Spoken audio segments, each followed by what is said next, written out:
s'est déjà posé la question, à quoi sert l'art quand le monde s'effondre? C'est justement l'histoire d'un mouvement artistique absolument révolutionnaire, un mouvement qui est né sur les ruines d'un monde ancien. C'est l'histoire de l'avant-garde. Alors pour comprendre, il faut revenir un peu en arrière. Au tout début du XXe siècle, l'Europe baigne dans ce qu'on a appelé la Belle Époque. C'est une période de progrès, d'optimisme, presque d'insouciance. Paris, avec sa tour Eiffel flambant neuve, est la capitale du monde. On a vraiment l'impression que tout est possible, que l'avenir est radieux.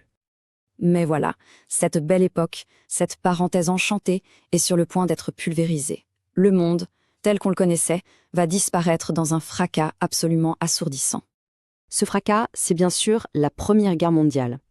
Et là, il faut bien mesurer que ce n'est pas juste une guerre, c'est un traumatisme total. Des millions de morts, l'horreur des tranchées, des batailles comme Verdun. Ce ne sont pas que des vies qui sont anéanties, c'est toute la confiance d'une civilisation dans le progrès, dans la raison. C'est une crise culturelle sans aucun précédent. Et donc, une génération entière d'artistes se retrouve face à un mur, face à une question vertigineuse. Si tout ce en quoi on croyait est en ruine, si le monde est devenu absurde, que peut bien encore raconter l'art? Comment on fait pour peindre, pour écrire, après l'enfer? Eh bien, la réponse, elle va venir d'un nouveau type de front. Un front artistique cette fois. Et c'est là qu'entre en scène ce fameux mouvement, l'avant-garde. Le terme lui-même est fascinant. Il vient tout droit du jargon militaire. L'avant-garde, c'était l'unité qu'on envoyait en premier, en éclaireur, sur le champ de bataille. Les artistes vont reprendre ce mot pour eux. Ils se voient exactement comme ça, comme des soldats en première ligne, mais sur le front de la culture, en train d'explorer des territoires complètement vierges. Et leur mission, elle est radicale, faire table rase du passé. Pour eux, l'art traditionnel, l'art des académies, a menti. Il est complice de la catastrophe. Alors il faut tout détruire. Fini les vieilles traditions, fini la belle imitation de la nature. On va même s'attaquer aux règles de la grammaire, aux vers bien comptés de la poésie. Tout doit y passer. D'accord? Détruire, c'est une chose, mais comment est-ce qu'on reconstruit? Parce qu'il ne suffisait pas de dire non. Il fallait surtout inventer un langage entièrement nouveau, capable de dire ce monde en éclats. Et une des premières victimes de cette révolution, c'est le poème bien sage, bien écrit, ligne après ligne.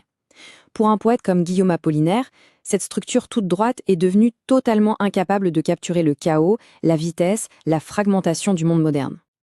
Alors sa solution est juste géniale. Il invente le calligramme. Au lieu de lire des lignes, on regarde une forme.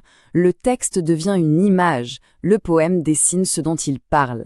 Du coup, la lecture n'est plus du tout linéaire, elle devient visuelle, simultanée. Le sens explose dans tous les sens. C'est une expérience de la poésie radicalement différente. Et ce n'est pas que la forme qui change, c'est le fond aussi. Apollinaire y fait entrer dans ses poèmes ce que l'art noble avait toujours méprisé, la réalité brute, le bruit des villes, les voitures, les avions, les sirènes. La poésie s'ouvre enfin à la vie moderne, dans tout son fracas. Bon, mais si le monde extérieur est devenu un cauchemar, il reste peut-être un autre territoire à explorer, le monde intérieur, celui de l'inconscient. C'est le chemin que va prendre un autre grand mouvement de l'avant-garde. Et ce chemin, c'est celui du surréalisme. Porté par André Breton, le mouvement naît des cendres de Dada, qui était un mouvement de négation pure. Les surréalistes, eux, veulent aller plus loin. Ils sont fascinés par les découvertes de Freud sur l'inconscient et sont convaincus que la clé est là, dans les rêves, dans l'automatisme. C'est là que se cache une réalité plus vraie, une surréalité capable de nous sauver du désastre. Et attention, cette onde de choc ne s'arrête pas à la poésie ou à la peinture, elle va aussi complètement dynamiter la forme littéraire la plus solide, la plus installée qui soit, le roman. On peut prendre 3 exemples qui, à eux seuls, montrent l'ampleur de séisme. D'abord, Marcel Proust.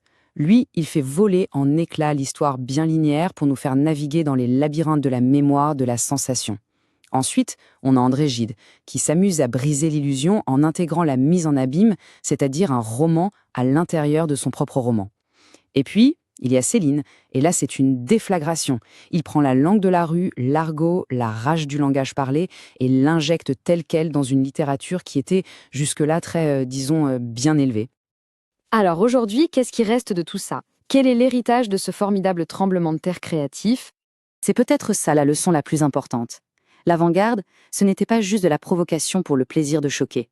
C'était la preuve que l'art n'est pas un simple divertissement. Non, c'est une nécessité vitale. C'est cette capacité à devoir constamment réinventer son langage pour pouvoir dire le monde, surtout quand il devient invivable. Face à leur monde en ruine, ces artistes n'ont pas baissé les bras, ils ont inventé le futur. Et la question qu'ils nous renvoient, à travers le temps, reste incroyablement pertinente. Face aux crises de notre propre époque, quelle sera notre réponse à nous ?